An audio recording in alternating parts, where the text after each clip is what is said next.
Now, there are a lot of people who argue about other things to do, but after the argument settles down and they decide to go to some priest or some preacher and whatnot, and after they start talking about Ezekiel and Genesis and Adam and Eve and all the rest of it, because they usually take a long time to get to the point.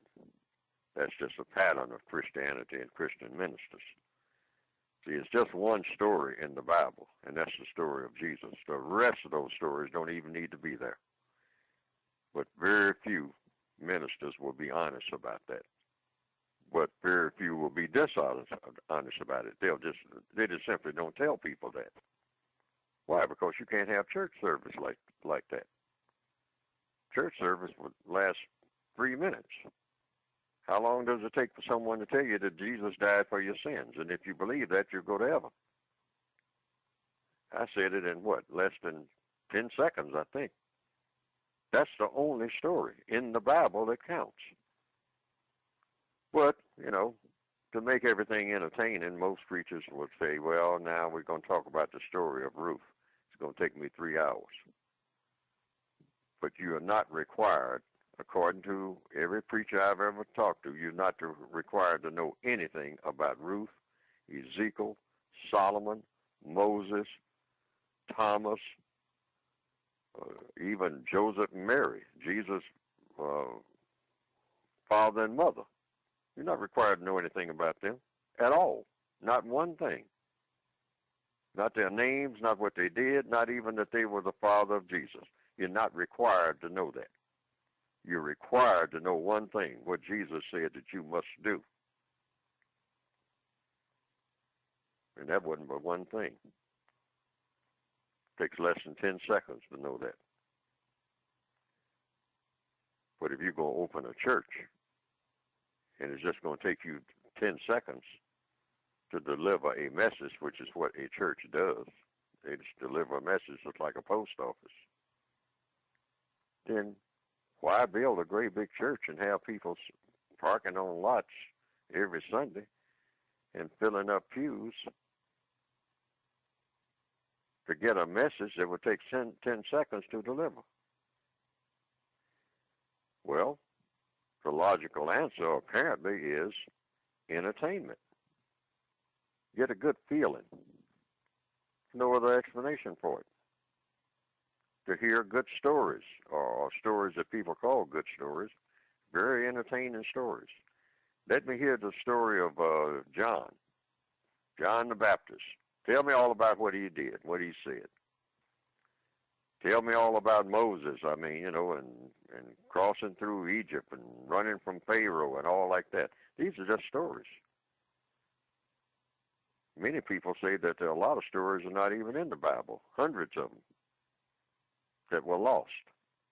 So what are the stories for? Just to make people think, I guess.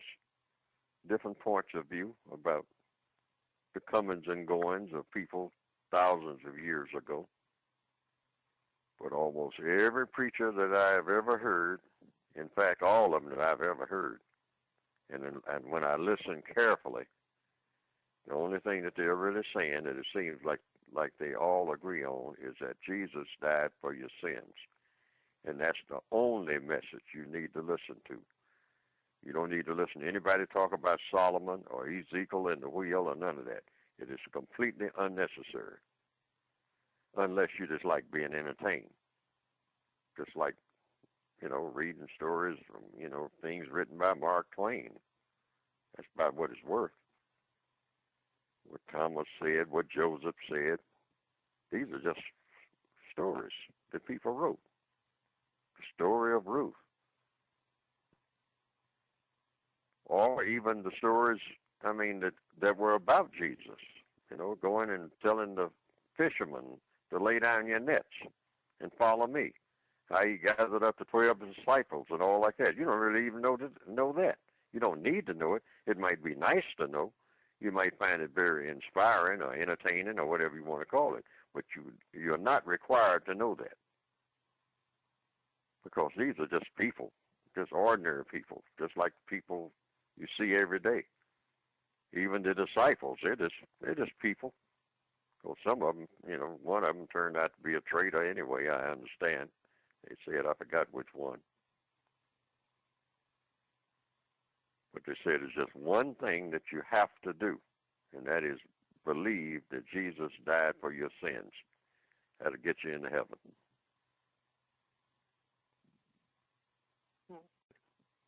Just nail that down.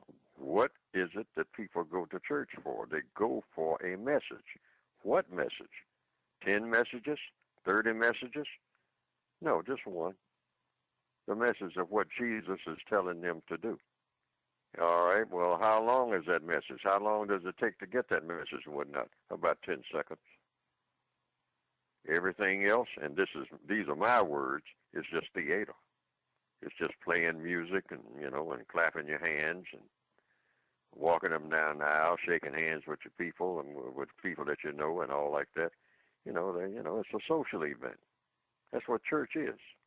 That's all it ever was. Other than the message, which takes 10 seconds to deliver, or less.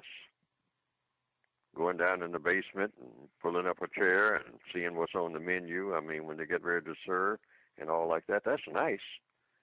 See, I'm not speaking against this, but it's completely unnecessary. You can go to KFC and get fried chicken or, Checkers or whatever. You don't have to go to church to get chicken. But people, a lot of people say, well, I go to church to hear the singing. I've heard people say that. Well, I'm not speaking against it. It's a form of entertainment. So you go there to hear the singing. Canton spirituals are coming to town, see, and they're going to be in such and such a church. I want to hear them, particularly that tenor or that soprano. So the people say, hey, I want to hear that. I want to hear that guy that's on the guitar. He's real good. He gets you in the spirit. But that's got nothing to do with Jesus' message. That's entertainment. The reason I say that is because they'll probably sing songs about people who are other than Jesus, and it's not but one person in the Bible that counts. Everybody else is just somebody who's in there, just like putting my name in there. So what? All kinds of names of people in the Bible. I mean, lots of names. So many names the average person wouldn't remember. Timothy and all them, just long list of names. And the first cousin of so-and-so, and King so-and-so. The story of David. That's another story. David and Bathsheba. Samson and Delilah. It's got nothing to do with Jesus and what he said. Nothing. Samson's in there killing people. Samson, I think, killed a guy named Goliath. No, David. David and Goliath, right. Hit him between the eyes with a rock with a slingshot. I mean, that's killing going on here. Roman soldiers, they're all through the Bible. They're going around killing everybody. That's got nothing to do with the word of Jesus. Nothing. No connection at all.